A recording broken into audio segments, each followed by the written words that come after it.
How to create an AI photo using Gemini on Android.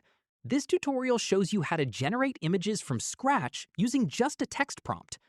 First, open the Gemini app on your Android device.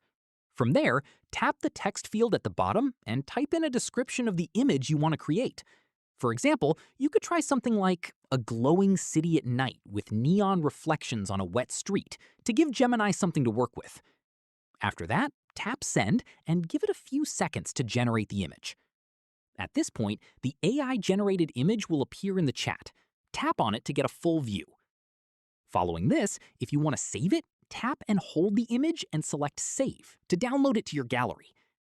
From here, if the result isn't quite what you had in mind, just type a new prompt or describe what you want adjusted, and Gemini will generate a fresh image.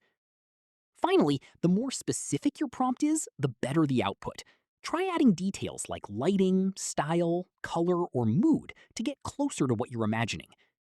That's how you generate AI images using Gemini on Android. If this helped, give it a like, subscribe for more Android tutorials, and hit the bell so you never miss an upload. Catch you in the next one.